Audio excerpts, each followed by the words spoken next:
ये मुद्दई मुकदमा दुनिया की जिस मर्जी अदालत में चले जाएं, उस लड़की को साबित नहीं कर सकते। उसी बेनिफिट ऑफ डाउट की वजह से मुलजम जो है वो बेगुनाह होकर जेल से बाहर आ। वहां कोई सीसीटीवी कैमरा नहीं था, वहां कोई दूल्हे के घर वालों में से कोई वहां पर एनी चश्मदी झोली में डाल देते कि आप जानो, अब आपका काम जाने, हमें हमारे बेटे का इंसाफ चाहिए, कि 6 से 8 माह के अंदर मुलजम बूटे की जमानत हो जाएगी। ये सिर्फ अपने व्यूज के चक्करों में जाते हैं और फिर उसके बाद उनका झूठ उनके उस पर क्या किस कदर जो जुल्म के पहाड़ हैं वो गिरे हैं। और उससे बढ़कर जो ज्यादती की है वो ये ज्यादती की है जो सोशल मीडिया पर उस लड़की का मीडिया ट्रायल किया गया। बहुत ज्यादा मीडिया ट्रायल किया गया। एक चीज मुझे और इधर बताते जाएं कि लड़के की जो खाला थी वो ये कह रही थी कि इनका आपस में ताल्लुक नहीं था, शादी निकाह के बाद से लेके शादी से पहले था। नूर, मैंने आपको आपको हर चीज बता दी है कि दूल्हे की फैमिली ने जितने भी इंटरव्यू दिए हैं ना, सवाए इसके कि उनका बेटा कत्ल हुआ है, इसके अलावा जो कुछ बोला है वो सरासर झूठ बोला है। अब पुलिस ने इन दोनों तरफ पार्टियों की जो है गुफ्तगू सुनी और पुलिस ने मेरिट पर इस केस की तफ्तीश की है, जो असल बात है, क्योंकि वो बातें हम बता चुके हैं। असल बात आपके तो चैनल के तवज्जो से लोगों को बताना चाहता हूं कि इस मुकदमे में जो लड़की, जो दुल्हन जिस पर इल्जाम लगाया था, उसको पुलिस ने बेगुनाह कर दिया है। अब चाहते हुए भी ये मुद्दई मुकदमा दुनिया की जिस मर्जी अदालत में चले जाएं, उस लड़की को साबित नहीं कर सकते, क्योंकि इनके पास सबूत ही कोई नहीं है, मौके का कोई गवाह ही नहीं है। अब देखें, अब इसका फायदा किसको होगा? इस मुकदमे में से 2 मुलजम थे इसके अंदर, एक दुल्हन और दूसरा बूटा। अब बूटे ने इतराफ जुर्म कर लिया, लड़की को पुलिस ने बेगुनाह कर दिया। फायदा अब किसको होगा और नुकसान किसको होगा? फायदा अब होगा मुलजम बूटे को। वो कैसे? वो मैं बता देता हूं। वो ऐसे कि जब ये केस अदालत में जाएगा, अदालत में मुलजम बूटे के खिलाफ जो एनी चश्मदीद गवाह होगा वो कोई भी नहीं होगा। और इस कत्ल केस में अगर 1% भी, 0.01% भी जो डाउट आ जाए ना किसी भी मुकदमे में, तो वो जो बेनिफिट ऑफ डाउट होता है वो हमेशा मुलजम की तरफ जाता है। और उसी बेनिफिट ऑफ डाउट की वजह से मुलजम जो है वो बेगुनाह होकर जेल से बाहर आ जाते हैं। जब ये केस अदालत में जाएगा, अदालत में जो चश्मदीद गवाह होंगे, और दूसरी बात ये कि जब दूल्हे को फायर मारे बूटे ने, उस वक्त रात का अंधेरा था, वहां कोई सीसीटीवी कैमरा नहीं था, वहां कोई दूल्हे के घर वालों में से कोई वहां पर एनी चश्मदीद गवाह नहीं था जो अदालत में बताएगा कि जी हमने देखे, या फिर अदालत में मुलजम बूटे को फायरिंग करते हुए दिखाया जाएगा कि ये देखें ये असल वकूआ हुआ है। बहुत सारे ऐसे पॉइंट्स हैं जो दूल्हे के घर वालों ने खुद ज़ाया किए हैं।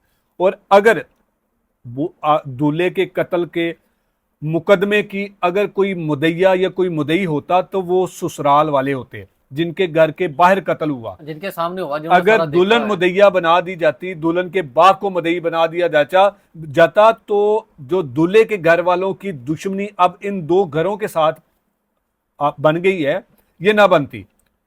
वो बोल अपनी बहू के घर वालों की गोद में डाल देते, उनकी झोली में डाल देते कि आप जानो, अब आपका काम जाने, हमें हमारे बेटे का इंसाफ चाहिए। ऐसा इन जाहिलों ने बिल्कुल भी नहीं किया। इनका कोई समझदार था जिसने इनके साथ मिलकर बेड़ा गर्क किया। अब अगर किसी समझदार वकील के हाथ जब ये केस लगेगा तो यकीन करें, मैं बड़े दावे के साथ कहता हूं इस केस में कि 6 से 8 माह के अंदर मुलजम बूटे की जमानत हो जाएगी। और हां, मैं बता देता हूं, हो सकता है कि बूटे के घर वाले सुन रहे होंगे, बूटे की जब भी अदालत में जमानत लगाएंगे तो जो सेशन कोर्ट डस्का की अदालत है वहां से इसकी जमानत जो है वो खारिज हो जाएगी। और यहां से जब जमानत खारिज हो जाएगी तो इनको चाहिए कि फौरी जो है वो लाहौर हाई कोर्ट राब्ता करें, और जब जैसे ही हाई कोर्ट में इसकी जमानत दायर होगी तो मुलजम को अदालत लाहौर हाई कोर्ट से जमानत मिल जाएगी, क्योंकि मुलजम के खिलाफ कोई सबूत ही नहीं होना, ना कोई चश्मदीद गवाह होना है। जो गवाह मुलजम के खिलाफ इन्होंने डाले हैं उनकी जो है वो वहां पर मौजूदगी साबित नहीं होनी, तो फिर कैसे साबित होगा। और अब अगर दूल्हे के घर वाले चाहें कि हम दुल्हन वालों को किसी तरीके से उनके हाथ पांव माफी मांग कर हम ये कहें कि जी आप गवाही दे दें, तो अब ऐसा बिल्कुल नहीं होना। वो क्यों नहीं होगा? क्योंकि दुल्हन पर यार इतने ज्यादा संगीन इल्जाम लगा दिए उस बच्ची ने। उनका बेटा तो चला गया दुनिया से, वो तो वापस नहीं आना बेटा था। तो चला गया ना इस दुनिया से, इंसाफ तो उन्हें मिलना चाहिए ना। मुझे बताएं कि ये झूठे इल्जाम लगा के इनका बेटा जिंदा हो जाएगा, इन इल्जाम लगाने से इनको इंसाफ मिल जाएगा? नहीं मिलना। अगर ये सच का दामन थाम लेते तो इन्हें इंसाफ मिल जाना था। तो इन्हें इंसाफ भी मिलना था, और फिर इतनी जो है वो अब इनकी जो इन पर तनकीद भी नहीं होनी थी। अब इन लोगों ने अपने पांव पर खुद कलाड़ी मारी है, अपने मुकदमे का बेड़ा इन्होंने खुद गर्क किया है, और अब ये जाकर लोगों के तरले करें, मिन्नतें करें, कुछ भी कर लें, मुलजम बूटे को 6 से 8 माह जेल के अंदर ये रख ही नहीं सकते। अच्छा मुझे ये बताएं कि मैं एक इंटरव्यू देख रहा था कि जिसमें दूल्हे वालों का दोबारा इंटरव्यू किया जा रहा था, जिसमें उसकी वालदा ये बोल रही थी कि लड़की वाले नहीं आए इधर, हमने नहीं उन्हें मारा। देखें वो उन्होंने पहले दिन से झूठ बोला है, ठीक है ना। और जो लोग अब वापस उनके पास जा रहे हैं ना, वो सिर्फ व्यूज के लिए जा रहे हैं। देखें एडी मलक का काम होता है सच सामने लाना, ऐसा ही है। एडी मलक का काम नहीं होता कि जातियात पर अटैक करवाना शुरू कर देना।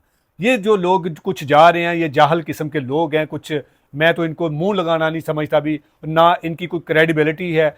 ये सिर्फ अपने व्यूज के चक्करों में जाते हैं, और फिर उसके बाद उनका झूठ उनके सामने, उनका झूठ उनके सामने। असल में इनका काम होता है व्यूज लेना। मैंने जिम्मेदारी के साथ दोनों तरफ का मौकफ सामने रखा, और आपके चैनल के दवसत से मेरे चैनल पर वीडियो अपलोड है। मैंने सबसे पहले बताया कि इस मुकदमे में जो मुलजमा अल्फा सवेरा थी, पुलिस ने मेरिट पर तफ्तीश करके उसको भी बेगुनाह कर दिया है। अब इसमें बचता सिर्फ एक ही मुलजिम है जो ऑलरेडी पुलिस की हिरासत में है, और उसने इतराफ़ जुर्म भी कर दिया। और अब अगर वो अदालत में जाकर कहता है कि जी मैंने जो दूल्हे को कत्ल नहीं किया, मुझे नहीं पता किसने गोली मारी किसने नहीं मारी, तो ये हो सकता है कि मुलजिम के इस बयान पर अदालत जो है वो स्टैंड ले और उसकी ज़मानत भी हो जाए, क्योंकि कोई चश्मदीद गवाह ही नहीं है। तो ये असल में कहानी थी सारी। ये आखिरी बात मुझे सिर्फ ये बता दें, अगर दुल्हन वाले मान जाते हैं गवाही देने के लिए, हाँ, फिर क्या होगा आगे? दुल्हन वाले किसी सूरत नहीं मानेंगे।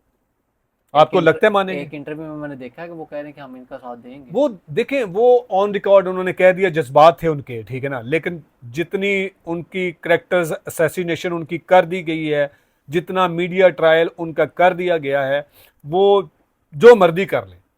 मैं आपको दावे से कह रहा हूं, मैं हालांकि उनसे दोबारा मिला नहीं हूं, मेरा कोई राब्ता नहीं है, मैं कह रहा हूं कि दुल्हन के घर वाले, अब दूल्हे के घर वाले जो मर्जी कर ले, अब इनका साथ नहीं देंगे भी। उनकी बेटी बेगुनाह के वापस घर आ गई है, पुलिस ने उसको गिरफ्तार भी नहीं किया, 1 सेकंड के लिए गिरफ्तार नहीं किया, क्योंकि पुलिस को पता था कि बेगुनाह है। जब दूल्हे को फायर मारे, लड़की को तो पता ही नहीं था, वो तो गाड़ी में बैठी हुई थी। उसको तो अचानक जब शोर मच गया तब वो बाहर आई, उसने देखा ये क्या हो गया, मैं तो उजड़ गई हूं।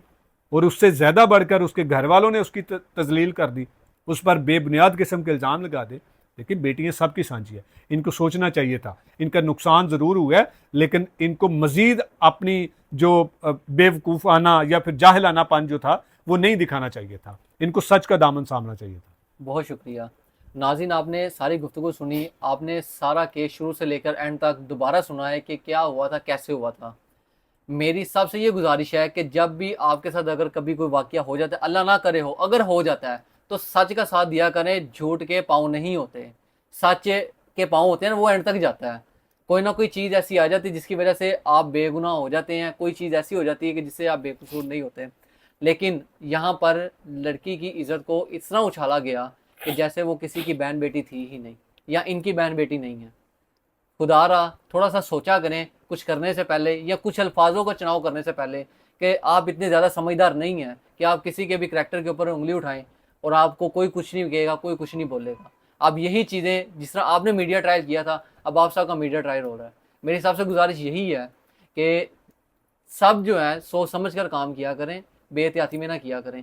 जो भी इस केस में नई पेशरफ्त होगी उससे आपको ज़रूर आगाह करेंगे। इसके साथ मुझे इजाज़त, अल्लाह निगहबान।